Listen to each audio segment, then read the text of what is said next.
शुरुआत होती है सन 1936 के समय को दिखाते हुए, जहां उस वक्त इंग्लैंड में एक अजीब सा रूल था। अगर किसी को गवर्नमेंट जॉब चाहिए होती तो उसे एक अलग भाषा सीखनी पड़ती थी और इसके लिए लोगों को ऐसी जगहों पर भेजा जाता था जहां वो उस भाषा के बीच रहकर उसे सीख सकें। इसी सिलसिले में हमारी कहानी का मेन कैरेक्टर जॉन मलेशिया में स्थित सरावक नाम के एक रिमोट इलाके में जाता है।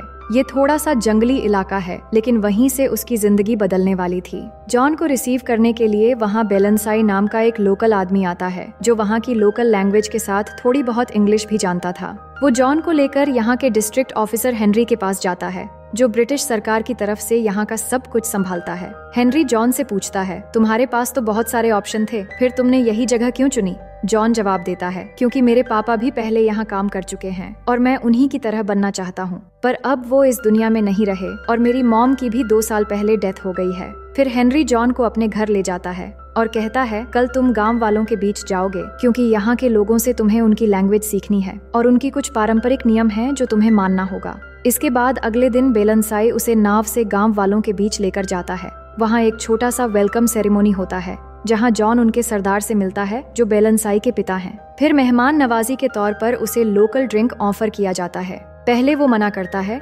लेकिन फिर बेलनसाई समझाता है कि ये ड्रिंक मना करना अपमान समझा जाता है। जॉन मजबूरी में पी लेता है, जिसके बाद उनका कल्चरल प्रोग्राम शुरू होता है, जिसमें सेलिमा नाम की एक लड़की सामने आकर डांस करती है। वो बहुत खूबसूरत होती है और जॉन बस उसे देखता ही रह जाता है। फिर जॉन से कहा जाता है कि वो भी कुछ करे, तो उनके कहने पर जॉन एक इंग्लिश पोयम सुनाता है, लेकिन किसी को समझ नहीं आती और सब बोर हो जाते हैं। ये देखकर जॉन बेलनसाई के साथ इंग्लिश स्टाइल में डांस करने लगता है और सब उनकी डांस देखकर जोर जोर से हंसने लगते हैं। ये सब खत्म होने के बाद सेलिमा सबके सामने प्यार से जॉन को एक माला पहना देती है। जॉन को ये थोड़ा अजीब लगता है, पर वो कुछ नहीं कहता। इसके बाद उनके सोने का समय हो जाता है तो सब जाने लगते हैं, लेकिन तभी ड्रिंक की वजह से जॉन को उल्टी होने लगती है और उसे नशा चढ़ने लगता है। तभी वो देखता है कि कुछ लोग किसी का कटा हुआ सिर हाथ में लेकर जा रहे हैं और ये चीज उसे बहुत ही अजीब लगती है। फिर अगली सुबह वो हेनरी को बताता है कि मैं यहाँ क्या करने आया हूँ, मुझे कुछ भी समझ नहीं आ रहा। हेनरी बताता है, इन्हें परमिशन है कि वो चाइनीज घुसपैठियों को मार सकते हैं और इनकी ज्यादातर चीजें तुम्हें समझ में नहीं आएंगी, इसलिए बस तुम जिस काम के लिए आए हो उस पर ध्यान दो। तभी वहाँ पर सेलिमा आकर उनसे मिलती है, तो हेनरी जॉन से कहता है, अब से ये लड़की तुम्हारे साथ रहकर इस जगह की लैंग्वेज सीखने में तुम्हारी मदद करेगी। ये तुम्हारे साथ एक वाइफ की तरह रहेगी, जिसके साथ तुम इंटीमेट भी हो सकते हो। जॉन एकदम चौंक जाता है कि ये आखिर कैसी बात है। हेनरी कहता है कि यहाँ का एक कल्चर है जिसे स्लीपिंग डिक्शनरी कहा जाता है। सेलिमा भी इंग्लिश बोल सकती है और उसकी माँ भी एक स्लीपिंग डिक्शनरी रह चुकी है और जॉन के साथ रहने के लिए वो खुद तैयार हुई है। जॉन कहता है, ठीक है, लेकिन मैं इसके करीब नहीं जाऊंगा। ये सुनकर हेनरी थोड़ा गुस्से में बात करता है कि यही चीज यहाँ का कल्चर है और सेलिमा खुद इसके लिए तैयार है, तो फिर तुम्हें क्या प्रॉब्लम है? तुम्हें इसके साथ रहना ही पड़ेगा। इसके बाद रात के समय हम जॉन और सेलिमा को एक पुराने घर में देखते हैं, जहाँ उनके साथ एक शेफ भी होता है जो दोनों के लिए खाना बनाता है। तभी सेलिमा जॉन को उसके करीब आने के लिए कहती है, पर जॉन उसे समझाता है कि मेरे देश में ऐसा कुछ नहीं होता और ये सब मेरे हिसाब से गलत है। सेलिमा थोड़ी देर उसे देखती है और ठीक है कहकर सोने के लिए चली जाती है। फिर अगले दिन बेलनसाई एक थैला जॉन को देकर कहता है, कल रात एक लड़ाई हो गई थी, इसलिए कुछ चाइनीज के सर काट कर लाया हूँ। लेकिन सब हंसने लगते हैं क्योंकि वो जॉन का मजाक बना रहे थे और उस थैली में दरअसल किसी जानवर का सर था जिसे वो समझ नहीं पाया था। अब घर आने के बाद जॉन को पता चलता है कि उसका शेफ उसके लिए एक लड़के को लेकर आया है। क्योंकि जॉन सेलिमा के करीब नहीं जाता तो शेफ को लगा कि शायद उसे लड़के पसंद है, पर जॉन गुस्से में चिल्लाने लगता है कि तुम सब के सब पागल हो और सेलिमा पर भी भड़क जाता है कि मुझे यहाँ कोई नहीं चाहिए। ये सुनकर सेलिमा को भी गुस्सा आता है। फिर वो अगले दिन सुबह वापस चले जाने वाली होती है, लेकिन शेफ उसे रोकने के लिए जॉन को समझाता है कि अगर वो गई तो सब उसका मजाक उड़ाएंगे। तो जॉन सेलिमा को रोककर कहता है, तुम बहुत ही खूबसूरत हो, पर मेरा बिलीफ इस चीज को पाप मानता है। हम इन सब के बिना एक दोस्त की तरह भी तो रह सकते हैं। पर सेलिमा तो मन ही मन जॉन को पसंद करने लगी थी और वो इस बात का कोई जवाब न देकर अंदर चली जाती है। इसके बाद हम रात का सीन देखते हैं, जहाँ सेलिमा एक बार फिर से जॉन के करीब होने की कोशिश करती है और बात करते करते दोनों एक दूसरे के बहुत नजदीक होने चला जाता है। दोनों एक ही घर में अलग अलग बेड पर सोते हैं। तभी सेलिमा कहती है, मैं इस चीज के लिए राजी हूँ, फिर भी तुम मेरे पास भी नहीं आते। अगर तुम्हारी शादी हो गई तो तुम्हें इस बारे में कुछ भी पता नहीं होगा। जॉन हंसते हुए कहता है, कोई बात नहीं, मैं इसके लिए क्लासेस कर लूंगा। फिर वो पूछता है, तुमने मुझे ही क्यों चुना? सेलिमा धीरे से कहती है, क्योंकि तुम बहुत ही शर्मीले और बाकी सबसे बिल्कुल अलग हो। फिर अगले दिन एक मजेदार चीज होती है। जॉन बेलेंसाई से कहता है, मैंने सुना है कि तुम पानी में लंबे समय तक सांस रोक सकते हो। बेलेंसाई कहता है कि हाँ, मैं तो इसका चैंपियन हूँ और तुम मुझसे जीत नहीं सकते।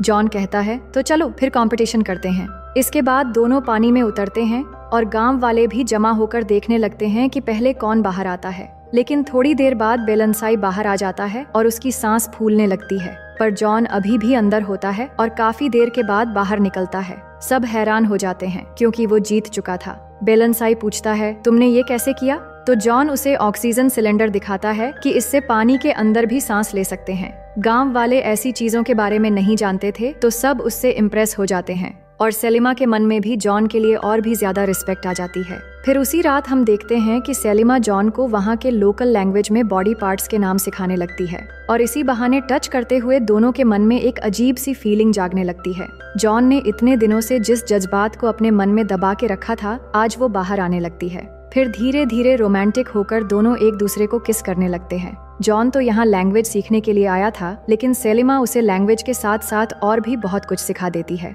वो बहुत खुश होती है क्योंकि वो जानती है कि जॉन बहुत ही अच्छा और नेक दिल लड़का है। अब इसी तरह दिन गुजरने लगते हैं और अब दोनों बिल्कुल एक हस्बैंड वाइफ की तरह रहने लगते हैं। फिर एक रात सेलिमा उठकर जाने लगती है तो जॉन कहता है, तुम हमेशा ऐसे क्यों चली जाती हो? सेलिमा कहती है कि हमारे यहाँ एक नियम है, अगर कोई लड़का लड़की 5 रात एक ही बिस्तर पर सुबह जागते हैं तो उनकी एंगेजमेंट हो जाती है, पर तुम तो ऐसा करना नहीं चाहते। ये कहकर वो चली जाती है। अब एक दिन हेनरी डिनर पर जॉन को अपने घर बुलाता है, जहाँ उसकी बेटी सेसिल इंग्लैंड से पढ़ाई करके लौटी थी। डिनर पर सब साथ थे और बातों बातों में सेसिल कहती है, पहले यहाँ एक अजीब रिवाज होता था जिसमें ऑफिसर्स को लैंग्वेज सिखाने के लिए लड़कियां दी जाती थीं, पर ऐसे में तो एक दूसरे के लिए फीलिंग्स भी आ सकती थीं। हेनरी बोलता है, तुम्हें शायद नहीं पता, पर वो रिवाज आज भी है, पर इस चीज को एक काम की तरह देखना चाहिए और कोई चाहे तो अपने फीलिंग्स पर कंट्रोल कर सकता है। पर जॉन कहता है, कुछ फीलिंग्स पर कंट्रोल नहीं होता, जैसे मुझे सेलिमा के लिए हुई है। हेनरी को ये बात बिल्कुल पसंद नहीं आती और वो कहता है, तुम इसके लिए मुसीबत में पड़ सकते हो।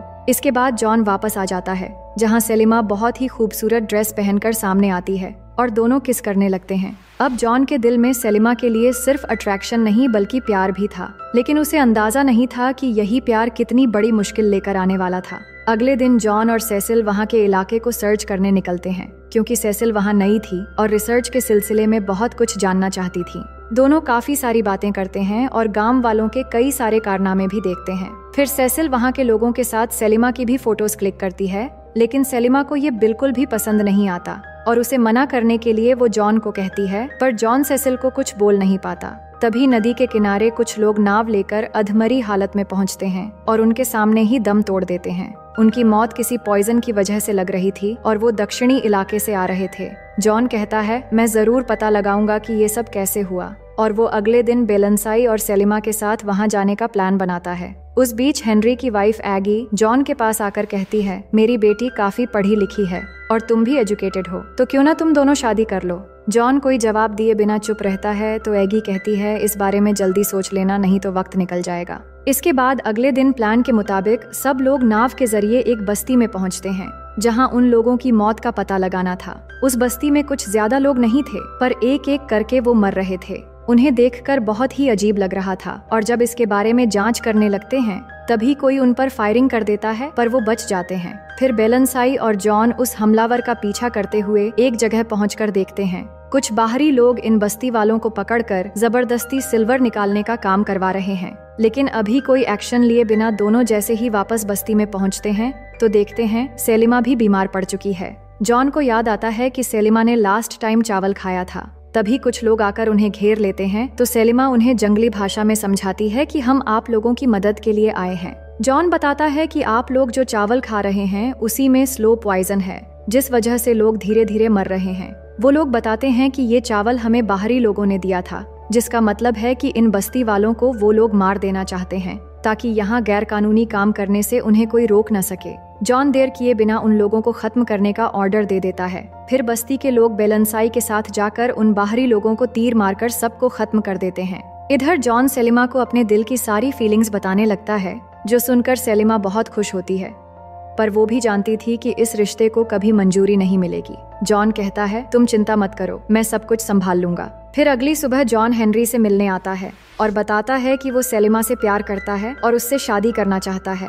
हेनरी भड़क जाता है कि ये सब यहाँ के कल्चर के खिलाफ है, आज तक ऐसा कभी नहीं हुआ, वो लोग तुम्हें मार देंगे। तभी वहाँ एगी आकर उनकी बात सुन लेती है और वो भी जॉन को समझाती है कि तुम्हारे लिए सेलिमा बस एक स्लीपिंग डिक्शनरी है, अब उसे भूल जाओ और आगे बढ़ो। हेनरी कहता है, तुम इंग्लैंड वापस जाओगे और वहाँ मेरी बेटी से तुम्हारी शादी होगी। फिर अगले साल चाहो तो वापस आ जाना, कोई प्रॉब्लम नहीं होगी, नहीं तो मजबूरन मुझे तुम्हें अरेस्ट करवाना पड़ेगा। उधर सेलिमा को भी सरदार समझाते हैं कि ये हमारे परंपरा के खिलाफ है, तुम्हारी शादी मेरे बेटे बेलनसाई से होगी और वो बहुत अच्छा लड़का है। लेकिन वो बात नहीं मानती, इसलिए उसे कैद कर लिया जाता है। वहीं जॉन भी कोई बात नहीं मानता और फौरन सेलिमा से मिलने चला आता है। सेलिमा बहुत दुखी होकर कहती है कि मैंने कहा था हमारे रिश्ते को कोई नहीं मानेगा, इसलिए प्लीज तुम चले जाओ, मैं यहाँ रहकर अपनी जिंदगी बिता लूंगी। लेकिन जॉन उसे बाहर निकालने की कोशिश करता है। इतने में सारे लोग वहाँ पहुँच जाते हैं और हेनरी जॉन से बोलता है कि मैं तुम्हारा सीनियर हूँ और मेरे ऑर्डर मानने के अलावा तुम्हारे पास कोई रास्ता नहीं है। इसके बाद मजबूरन जॉन को ऑर्डर माननी पड़ती है।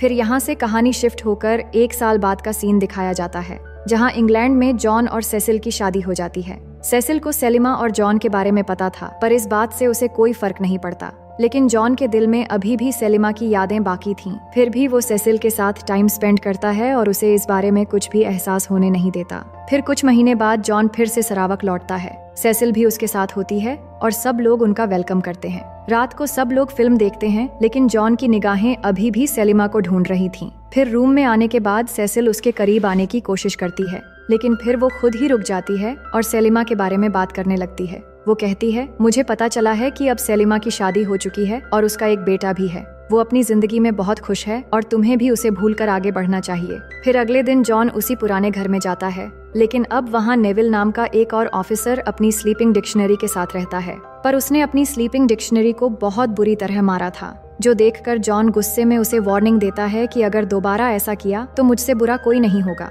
मैं तुम्हारा सीनियर हूँ, इसलिए इन लोगों को जानता हूँ। अगर वो गुस्से में आ गए तो नींद में ही तुम्हें खत्म कर देंगे। फिर अगले दिन जॉन सेलिमा को नदी के किनारे देखता है। उसके साथ उसका बेटा भी था, जिसका रंग गोरा था, लेकिन बेलनसाई का रंग काला है और ये बच्चा उसका नहीं हो सकता। इसका मतलब कि वो जॉन का ही बेटा है। इसके बाद रात होते ही जॉन सेलिमा से चोरी छुपे मिलने जाता है और अपने बेटे से मिलने की बात करता है। सेलिमा डर जाती है कि अगर किसी ने हमें साथ देख लिया तो मार देंगे, पर जॉन नहीं मानता और अपने बेटे से मिलकर बहुत खुश होता है। फिर अगले दिन भी वो मिलने जाता है और अपने बेटे के साथ थोड़ा वक्त बिताता है, लेकिन ये बात बेलनसाई को पता चल जाती है और वो गुस्से में रात को जॉन पर हमला करने आ जाता है। जॉन बच तो जाता है, लेकिन ये मामला अब बहुत सीरियस हो जाता है। हेनरी जॉन पर गुस्सा होता है और कहता है, अब बेलनसाई को मारना पड़ेगा और तुम्हें सेलिमा से मिलना बंद करना होगा। जॉन पूछता है, अगर सेलिमा आपकी बेटी होती तब भी क्या आप यही करते? ये सुनकर हेनरी इमोशनल हो जाता है और जॉन को अपना सबसे बड़ा राज बताता है कि सेलिमा असल में उसकी ही बेटी है।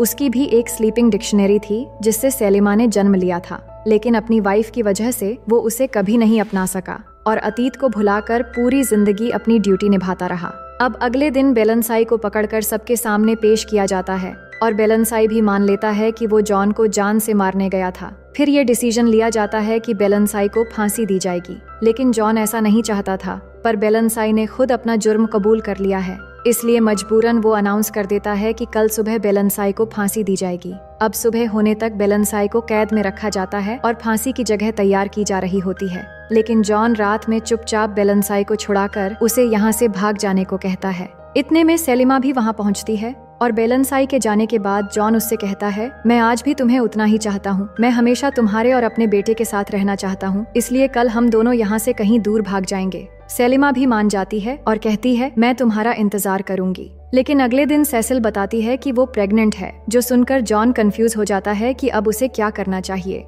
इधर एगी नेविल के साथ मिलकर सेलिमा से बात करती है कि तुम्हें अब नेविल की स्लीपिंग डिक्शनरी बनना होगा, क्योंकि उसकी पहली वाली बात नहीं मान रही है। जिसके बाद सेलिमा को मजबूरन नेविल के साथ जाना पड़ता है।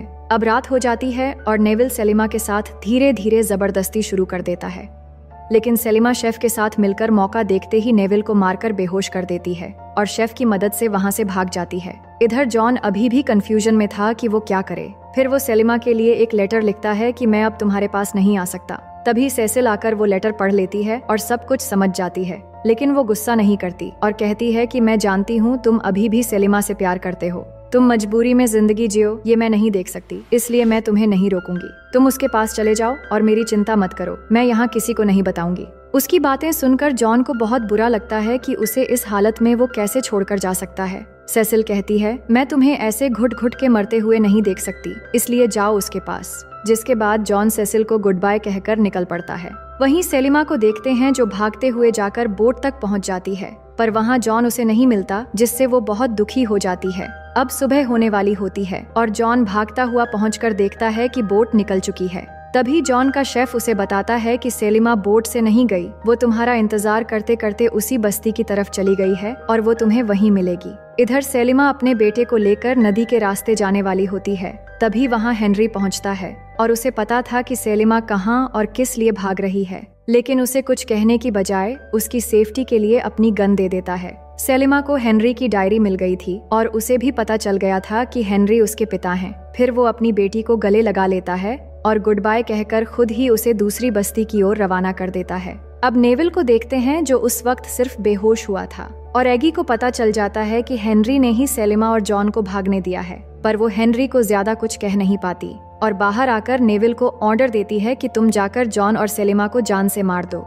उधर जॉन सेलिमा को ढूंढते हुए जाकर बस्ती तक पहुंच जाता है, जहां सेलिमा उसे मिल जाती है और दोनों एक दूसरे को गले लगा लेते हैं। इतने में वहां नेविल भी पहुंच जाता है और गन पॉइंट करके उन्हें खुद अपने हाथों पर हथकड़ी लगाने के लिए कहता है। वो मजबूरी में ऐसा ही करते हैं, लेकिन फिर वो सेलिमा के पास आकर जॉन के सामने ही उसके साथ गलत हरकतें करने लगता है। तभी जॉन किसी तरह खुद को छुड़ाकर उसके साथ लड़ाई करने लगता है, पर जॉन कमजोर पड़ जाता है और तभी सेलिमा नेविल पर गोली चला देती है, लेकिन अनफॉर्चुनेटली गन में सिर्फ एक ही गोली थी और अब नेविल सेलिमा को शूट करने वाला होता है। लेकिन तभी बस्ती के लोग आकर नेविल पर तीर चला देते हैं, जिससे वो वहीं गिरकर मर जाता है। अब कहानी के आखिरी सीन में देखते हैं, जहां अब जॉन यहीं पर अपने परिवार के साथ रहने का फैसला करता है। सेलिमा कहती है, अगर तुम मेरे साथ यहाँ रहोगे तो बाहर की दुनिया से दूर हो जाओगे।